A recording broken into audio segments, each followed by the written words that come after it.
아멘.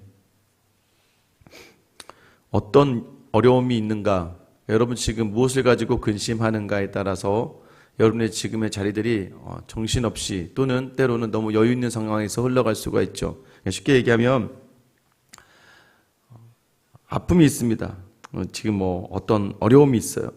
근데 이것보다 더 큰 어려움을 생각하면 지금의 이 어려움이 어려움으로 느껴지지 않게 되는 경우가 있습니다. 고린도후서 7장 10절에 보면 근심을 하라 이야기가 나오고 근심을 하지 말아라 이야기가 나옵니다. 하나는 하나님을 따라하는 근심, 하나님을 위한 근심을 하라. 하나님을 생각하며 하나님 나라를 생각하며 하는 근심 가운데 있는 그 근심. 그런데 세상 근심은 사망이다라고 이야기를 합니다. 여러분이 지금 만약에 이 세상 속에 속한 세상의 근심을 하고 있다면 그 근심을 내어버릴 수 있는 가장 좋은 방법은 하나님을 위한 근심을 하는 겁니다. 여러분, 더 큰 근심을 하게 되면 이 작은 근심은 묻혀지게 되어 있습니다. 오늘 말씀도 마찬가지예요. 22절 시작할 때 또 제자들에게 이르시되 그러므로 내가 너에게 이르노니 너희 목숨을 위하여 무엇을 먹을까 몸을 위하여 무엇을 입을까 염려하지 말라. 사실 먹는 거 입는 거 어떻게 염려하지 않을 수 있겠습니까? 우리는 하나님의 사람들이어서 하나님이 전하시는 말씀을 듣고 오늘 여러분 목숨을 위하여 무엇을 먹을까 몸을 위하여 무엇을 입을까 염려하지 않는 여러분 되시기를 축원합니다. 그래도 염려가 있죠. 그래도 염려가 있거든요. 그런데 우리는 말씀에 따라서 말씀에 확신하며 아멘으로 받는 거죠. 예수님께서 왜 염려하지 말라고 이야기하시냐면 23절에 보면 목숨이 음식보다 중하고 몸이 의복보다 중하니라. 목숨과 몸이 음식과 의식보다 중요한데 어떻게 살아가는가, 내 몸과 내 목숨을 누가 주관하는가. 24절에 보면 까마귀를 생각하라 라고 얘기해요. 새를 생각해 보라는 거죠. 심지도 아니하고 거두지도 아니하며 골방도 없고 창고도 없을 때 하나님이 기르시나니 너희는 새보다 얼마나 더 귀하냐. 자꾸 어떤 기준으로 바라보냐면 네 존재가 누구냐라는 것을 다시 한번 생각하라는 거예요. 그러니까 우리가 자꾸 무엇으로 우리를 치장하고 무엇을 먹고 하는 세상의 것들을 가지고 염려하는 것보다 지금 내가 누구냐라는 거예요. 하나님이 저기 날아다니는 새들도 알아서 기르시고 먹이시는데 하물며 하나님의 자녀인 우리를 이 땅 가운데 그저 두겠냐 하는 것입니다. 우리가 먼저 염려하게 되는 것이죠. 다시 한번 또 첫 번째는 뭐예요? 새보다 너희가 중요하다는 거예요. 너희의 존재가 어떤지를 기억하라는 겁니다. 두 번째는 무엇입니까? 25절이죠. 또 너희 중에 누가 염려함으로 그 길을 한 자라도 더할 수 있느냐? 그런즉 가장 작은 일도 하지 못하면서 어찌 다른 일들을 염려하느냐? 두 번째는 네 능력 안 되잖아. 내가 할 수 없는 거 가지고. 우리가 보통 많은 분들이 그러잖아요. 사람이 80% 이상이 자기가 할 수 없는 것들로 염려한다는 거예요. 내가 직접 할 수 있는 것들로 하는 게 아니라 내가 할 수 없는 것들로 염려한다는 겁니다. 그래서 신앙은 좀 단순해야 됩니다. 단순하다는 건 뭘 얘기하냐면 자, 내가 할 수 있어 없어? 내가 할 수 있어 예스가 나오면 하는 거예요. 근데 내가 할 수 없어 노 그러면 그때부터 어떻게 합니까? 기도하며 기다리고 또 기도하며 기대하는 거예요. 근데 우리는 내가 할 수 없는 일을 가지고 계속해서 내 마음에 담아두고 염려하다가 결국은 그게 병이 되고 마는 것이죠. 오늘 뭐라고 이야기합니까? 가장 작은 일도 하지 못하면서.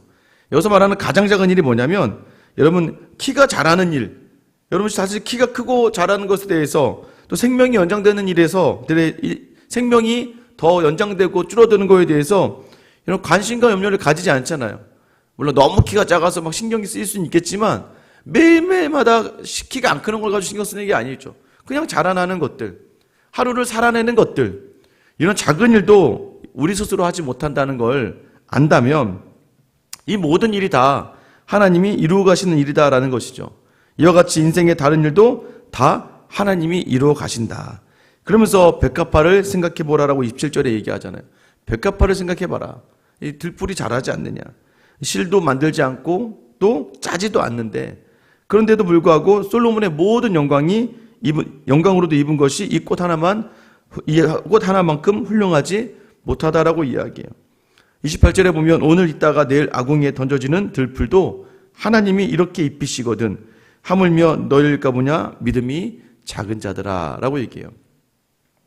믿음이 작다고 이야기합니다. 하나님께서 이 들풀도 아궁이에 들어갈 들풀도 입히시는데 왜 하나님의 자녀인 너희는 너희가 할 수 없는 일들로 이렇게 염려하며 서 있느냐 이거예요. 그래서 우리가 우리의 믿음이 우리의 존재가 아니라 우리를 세우신 하나님의 존재를 인정하면서 그 능력을 따라가는 자리라는 것을 놓치지 말라라고 이야기하는 거예요.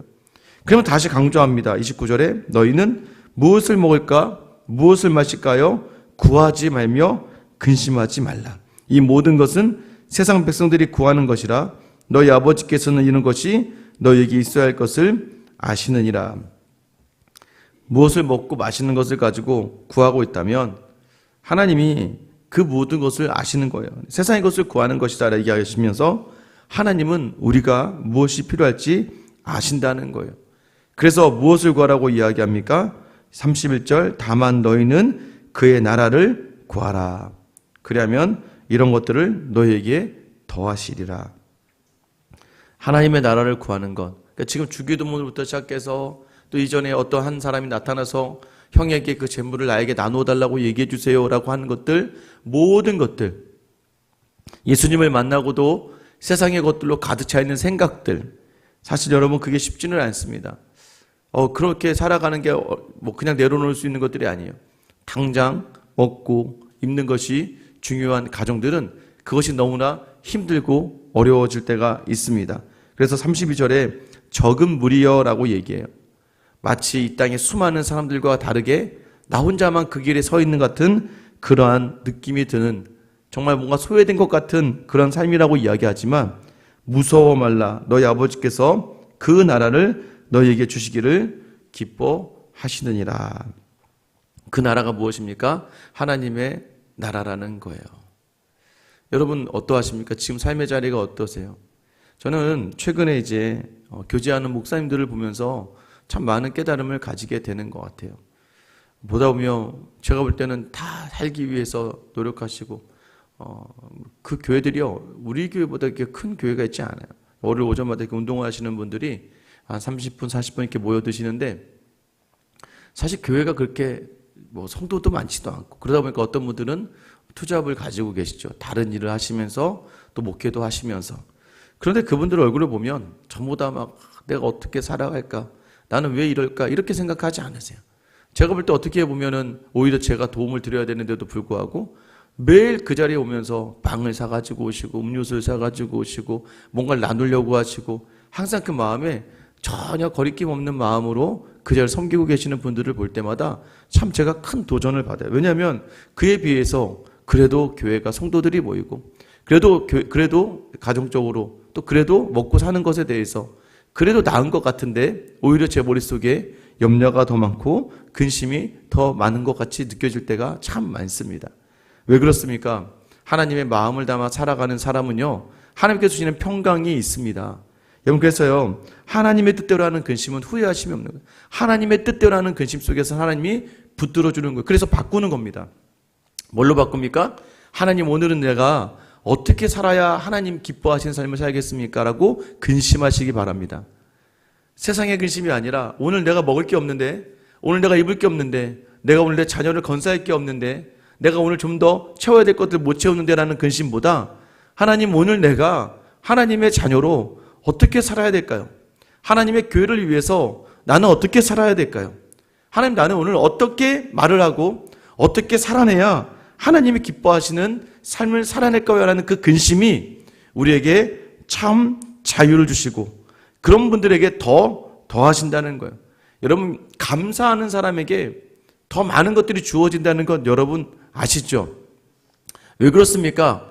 감사로 받으면은요 너무나도 놀라운 것은 더 주고 싶어져요. 여러분도 아시겠지만 저는 그래서 제가 일전에 뭐 청년들을 훈련을 하던 아이들 훈련하던 항상 하는 자리가 있습니다. 뭐냐면 감사하라고 이야기합니다. 뭘 감사할 게 있다고 감사해요? 찾아서 해. 찾아서 하면 감사할 게 반드시 나온다는 거예요. 그런데 감사할 거리를 하나 찾아내면요 이게 고구마 줄기처럼 감사의 제목들이 계속 나오게 됩니다. 그러면 그 감사로 나면 표정이 달라져요. 그래서 누군가에게 이야기를 해도 감사가 나오게 되면 여러분도요, 누가 작은 것 하나 줬는데 너무나 감사하고 고마워하고 막 기뻐한다고 생각해 보세요. 막 리액션이 막 장난 아니에요. 막 사탕 하나 줬는데, 야, 이 사탕이 너무 맛있다. 어디서 이런 사탕을 어디서 사는 거야? 여러분, 그러면요, 다음에 그 사탕 볼 때마다 그 사람 주고 싶고 더 좋은 거 주고 싶은 것처럼 하나님도 마찬가지입니다. 하나님, 어떻게 이런 걸 저에게 주셨습니까? 라고 그 감사를 찾아내는 사람, 그러니까 하나님을 향하는 사람. 하나님, 이렇게 좋은 거 주셨는데 내가 하나님께 온전한 삶을 살아야 되는데, 하나님, 제가 오늘 말로 입으로 실수하지 않고 그 감사를 놓치지 않게 해주세요라고 근심하는 사람은 하나님께서 더하여 주신다는 거예요. 여러분, 믿으신 여러분 되시기를 축원합니다. 여러분, 그래서 결국은요, 하나님 나라를 구한다는 건 성령을 구한다는 거예요. 성령이 오시면 바라보는 시선이 확 바뀌어버립니다. 그래서 살아가는 게 달라지는 거예요.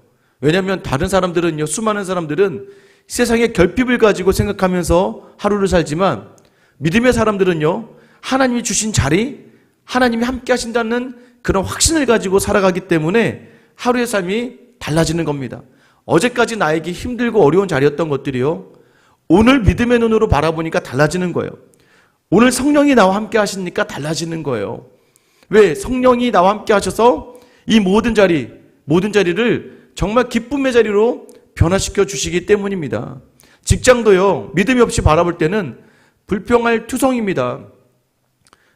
이것도 잘못된 것 같고 저것도 잘못된 것 같고. 근데 다시 돌아가서 믿음으로 바라보면 그래도 나에게 일할 수 있는 건강한 몸을 주시고, 또 그래도 내가 수고하며 벌 수 있는, 이것으로 내가 먹고 살 수 있고 내가 살아가며 자녀를 건사할 수 있는 그런 환경이 내게 주어졌다는 것이죠.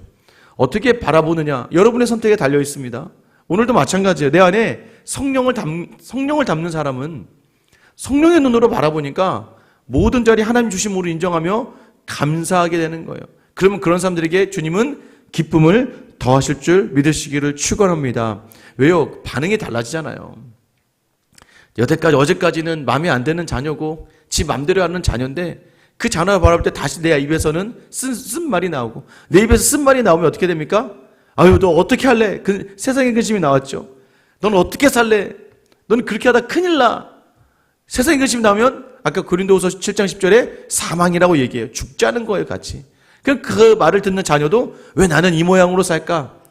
엄마 아빠의 나는 기쁨이 되지 못할까? 왜 엄마는 나한테만 그럴까? 왜 부모님 나한테만 뭐라고 하지? 하면서 이 아이도 반항의 심리로 가게 되잖아요. 그때 여러분, 하나님을 생각하시기 바랍니다. 어제도 셋째 아이가 학교 갔다 오더니, 아빠, 학원에 오늘은 좀 쉴래? 이렇게 얘기하는 거예요. 순간, 너 지금 학원 보내는 것도 지금, 야, 그냥 보내는 게 아닌데 그걸 쉬어? 라는 생각이 여기까지 왔다가, 그래, 오늘 쉬어. 다만 앞으로 그럼 2달 동안 쉬지 말자. 그랬더니 아직 생각이 많지 않죠. 알았어. 앞으로 그러면 2달에 한 번씩만 쉴게. 웃으면서 얘기하더라고요. 처음에는 야, 너 그걸 어떻게 보내는 건데? 되게 작은 일이죠. 사실. 하지만 거기에 만약 제가 근심, 야, 너 그거 그렇게 공부 안 해서 어떻게 할 거야? 너 그렇게 하면 안 돼라고 만약 근심을 던지면, 이 아이도 계속해서, 야, 우리 아빠는 나보다 이 공부가 더 중요한 거야? 내가 더 중요하지 않나라는 걸 놓치게 되겠죠. 그러면 사망으로 가는 거죠. 하루 쉬게 해줬더니 하루 종일 웃으면서 여기저기 다니면서 기뻐하더라고요. 그래, 하루 쉴 수 있지. 사실 그 하루 공부하고 안 하고가 이 인생이 중요하겠습니까? 중요한 건 그래도 내가 너를 생각하고 있어. 그래, 내가 네 마음을 이해하고 있어. 이 하나가 그 아이에게 아빠에 대한 더욱더 더 단단한 마음을 허락해 주는 것이겠죠. 여러분, 그게 바로 하나님의 성령을 구하고 하나님의 나라를 구하는 자리라는 거예요. 33절 34절 너희 소유를 팔아 구제하여 낡아지지 아니하는 배낭을 만들라. 곧 하늘에 둔 바 다함이 없는 보물이니 거기는 도둑도 가까이 하는 일이 없고 좀도 먹는 일이 없느니라. 너희 보물이 있는 곳에는 너희 마음도 있으리라. 성경은 결코 네 것을 아무것도 가지지 말라고 이야기하지 않습니다. 성경은요, 게으르지 말라고 이야기해요. 부지런하라고 이야기합니다. 근데 중요한 건 뭐예요? 쌓아두는 것이 악하지 않은데 그 쌓아두는 목적이 무엇인가가 중요하다는 거예요. 하나님의 영광을 위해서, 하나님 영광을 위해서 쌓아두는 사람이 있고 자기 자신을 위하여 쌓아두는 사람들이 있습니다. 여러분, 중요한 것은 무엇이냐면, 물론 먼저는 뭐죠? 내가 내 것을 살아가면서 다른 사람에게 손벌리지 않는 만큼 열심히 부지런히 살아가는 것 참 중요합니다. 자, 그런데 거기에만 가다 보면 어떻게 되는 거예요? 모든 것이 다 나를 위해서. 어제 어리석은 부자 나왔잖아요. 야, 내가 이만큼 있네. 창고를 더 크게 지어야겠다. 더 크게 짓고 거기다가 쌓아놔야겠다. 여기 이만큼의 창고도 충분히 내가 먹고 살 만큼의 그런 여유가 생기고 또 살 수 있어요. 그런데 이 소유지향적인 삶이 더 큰 것을 담아둬서 내 바라봄으로만 만족을 삼는다면 오늘 밤에 내가 너를 데려가 버리고 말겠다는 거예요. 여러분, 오늘 내가 쓰는 물질과 재물이 누구를 위하여 쓰여지고 있는가? 나는 왜 이 재물을 모아야 되는가? 여러분, 이 자리를 놓치지 않으셔야 됩니다. 왜요? 여기서 가장 중요한 것, 늘 여러분 스스로에게 물어보시기 바랍니다. 오늘 저녁에 하나님이 여러분을 데려가신다면 여러분, 하나님 앞에서 어떻게 이야기할 수 있느냐, 이것입니다. 재물도 때로는 하나님의 나라를 위해 쌓아둬야 된다는 거예요. 하나님 나라를 위해 쌓아두는 것이 무엇을 의미합니까? 제가 어제 말씀드렸잖아요. 무엇을 하든 주를 위해서 하는 겁니다. 여러분, 부자 청년이요, 마태복음 19장에 나오죠. 막 예수님께 어떻게 구원을 받습니까? 영생을 받습니까? 너의 재물을 다 나눠주고 나를 따르라. 그 말로부터 이제 염려가 들어가서 예수님을 떠나가게 됩니다. 오히려 여러분, 삭개오라고 하는 세리는요, 예수님을 딱 만나자마자 그가 고백하는 게 있죠. 내 재산의 반절을 다른 사람에게 나누겠습니다. 그리고 제가 앞으로 토색하는 일이 있으면 그 사람에게 4배를 갚겠습니다. 여러분, 삭개오가 그래서 모든 재산이 아니잖아요. 자기의 재산 중에, 현재 재산 중에 반절만 있어도 자기는 먹고 사는데 지장은 하나도 없을 것 같다는 거죠. 그래서 다른 사람을 향해 나누는 이유는 예수님을 만났기 때문이에요. 예수님 때문에 내가 나눈다는 거예요. 그래서 여러분, 저는 여러분들이 열심히 일하세요. 열심히 또 모으세요. 열심히 수고하세요. 그래서 온전하게 하나님을 위해 나눌 수 있는 여러분 되시기를 축원합니다. 여러분, 이 나눔의 사람이요, 그래서 어떻게 나눌지에 대해서 근심하는 거예요. 어떻게 나눠줄까에 대해서 근심하며 살아보세요. 그러면 모으는 일은 당연한 일이 될 수밖에 없어요. 왜냐하면 나눠주기 위해서 살기 때문입니다. 그러다 보면 여러분, 더 나의 삶이요, 윤택해진다는 거예요. 무엇을 하나 얻게 됐을 때, 야, 이거 누구 나눠주면 참 좋겠다. 야, 이게 모아졌을 때 누구를 주면 참 좋겠다. 여러분, 주는 기쁨을 맛볼 수 있게 되기를 축원합니다. 그런데 그게 없으면 어떻게 해요? 매일 염려합니다. 매일 근심합니다. 그러면 염려에 사로잡히면요, 하나님에게 멀어질 수밖에 없어요. 근심에 사로잡히면요, 하나님이 보이지가 않습니다. 오늘 다시 한번 여러분의 염려와 근심이 이 땅의 것들이 아니라 하나님, 여러분, 하나님의 자손답게 내가 오늘 살고 있나에 대해서 근심해 보셔야 되고, 나는 오늘 하나님이 원하시는 말과 행동을 할 수 있을까에 대해서 염려하시면서 오히려 하나님의 나라를 구하는 귀한 삶, 그러면 이 모든 것을 너에게 더하시리라. 사실 쉽지는 않습니다만 이런 믿음으로 살아가며 이런 믿음의 윤택함을 누리는 사람들이 또 있기 때문에 여러분들도 그렇게 누릴 수 있다는 것을 여러분이 또 보여주시고 또 믿음의 후배들에게 본이 될 수 있는 삶, 그게 어디에 있습니까? 어쩔 수 없어요. 여러분, 요즘에 돈을 어디에 많이 쓰십니까? 어디에 많이 쓰세요? 여러분, 나를 위해서 쌓아두기 위해서 모아두는 일에 쓴다면 여러분, 그것은 하나님의 나라가 아닐 수 있겠죠. 근데 여러분, 무엇입니까? 내가 사용되어지는 것이 누군가의 기쁨이 되고 보람이 되고 누군가에게 여유와 위로가 된다면 여러분, 그것은 누구 때문에요? 하나님 때문에 나누는 자리는 하나님 나라의 보물을 쌓아두는 것과 같다라고 이야기합니다. 오늘 여러분의 하루의 모든 그 시간과 물질과 삶을 하나님을 위해 살기를 염려하고 근심함으로 더해주신 하나님을 경험하는 귀한 하루가 되시길 예수님의 이름으로 축원합니다. 기도하겠습니다. 하나님, 오늘의 염려는 또 기도로, 내일의 염려는 기대와 소망으로 나아가는 하루가 되기를 간절히 소망합니다. 그래 하나님, 내게 있는 것들로 더욱 하나님 나라를 위해 쌓아가는 귀한 결단의 하루가 되게 하여 주시옵소서. 하나님, 혹여나 내 의를 드러내기 위한 섬김이 아니고 나 자신의 인정을 받기 위하여 나 스스로의 만족을 위하여 주변을 돕는 것이 아니라 하나님, 이 나눔을 통하여 하나님을 드러내고 하나님의 나라를 드러내고 복음을 전하는 일에 사용될 수 있는 그 손을 내밀 수 있는 우리 모두가 다 되게 하여 주시옵소서. 하나님, 오늘 어떻게 무엇을 먹으며 살까? 어떻게 좀 더 내 것을 취할까 염려하고 근심하다가 하나님 마음 아파하며 갈등이 생기며 어려워하는 삶을 사는 사람들이 아니라 하나님이 무엇을 해야 기뻐하실까? 나는 어떻게 하나님 앞에 귀한 존재로 설까? 하나님의 자녀처럼 산다는 게 무엇일까? 근심함으로 하나님의 나라를 받고 하나님이 더하여 주신 것을 마음껏 누리는 귀한 하루가 이 새벽에 기도의 자리에서는 우리 모두에게 있게 하여 주시옵소서. 오늘 우리의 마음이 주님께 있다는 걸 확인할 수 있는 귀한 하루가 되기를 원하며 늘 우리에게 천국을 하나님의 나라를 허락하여 주시길 원하시는 우리의 주 예수 그리스도의 이름 받들어 기도드립니다. 아멘.